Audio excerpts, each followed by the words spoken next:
qarax aad u xoogan ayaa ka dhacay isgoyska Control ee magaalada Muqdisho ee Afgooye waxaana booliiska oo halkan yimid markii qaraxu dhacay ay sheegeen in tiro ka badan 70 qofood halkan ay ku dhinteen marka loo eego xilliga oo ahayd goor hore oo subax oo dadku shaqeynay u kala tagayeen sida daraadeedna ay ahayd subax sabdiya oo ay tahay subax ugu badan ee shaqo loo kala laho gaarigan iga dambeeyay waxa la ii sheegay in ay saarnaayeen arday gaaraysa 20 oo sida booliisku ay sheegeen dhigtay jaamacadda Banaadir ee magaalada Muqdisho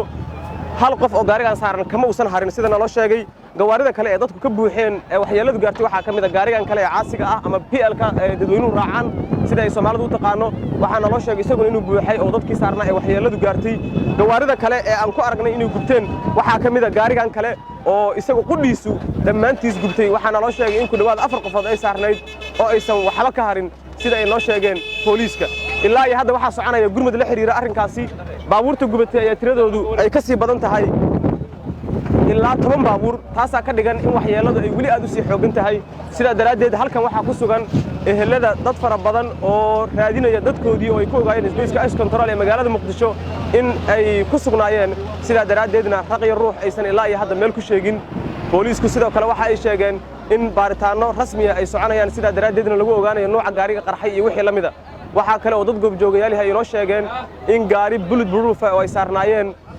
saraakiil Turki ah qaraxa markii koobaad lagu dhuftay sida daraadeedna waxyeeladan oo dhan ay ka dhacday waxa booliisku ay cadeeyeen in qudhoodu ay ku geeriyoodeen inkastoo aan tiradooda si rasmi ah lagu sheegin goor dambe waxa yimid taliyaha booliiska iyo gudoomiyaha gobolka Banaadir ahna duqa Muqdisho Umar Filish oo warbaahinta la hadlay waxa uu sheegay in dhaawacyo aad u fara badan oo ka badan 50 ay halkan ku dhaawacmeen qaraxii ka dhacay oo Control Afgooye inkastoo taliyaha booliiska Soomaaliya uu diiday in tirada dhimashada ah la shaaciyo maantay oo ah maalin sabti ah dabayaaqada bisha December waxa ka dhacay Control qarax weyn oo saaran lagu soo raray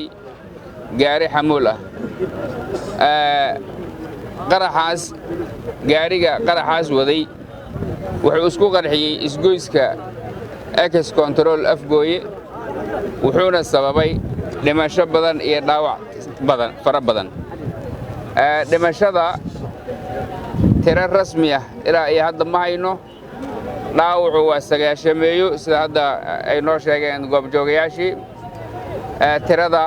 dhimashada oo rasmigaana gadaal ayaan ka ogaan doonaa laakiin ma yara dhimashadaas waxay u badnayd arday u socotay dugsiyadaha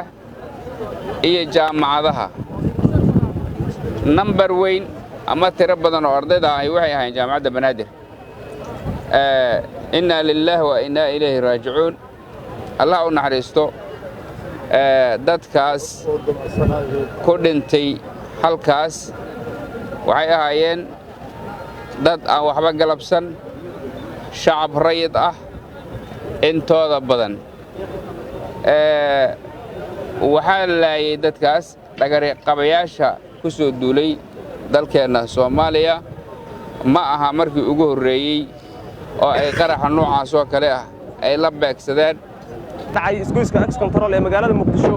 oo saameyn aad u ballaaran oo ishu inta ay aragtaa gaarsiiyay dadkii halkan ku sugnaa iyo dhismayaashii waxa kale oo qaraxyo dadka saameeyeen ku jiray dadka ka agdhow xaafadaha ku yaala Control Afgooye wixii soo kordhana halkan kala soco Ali Aadan Muumin goobjoog Muqdisho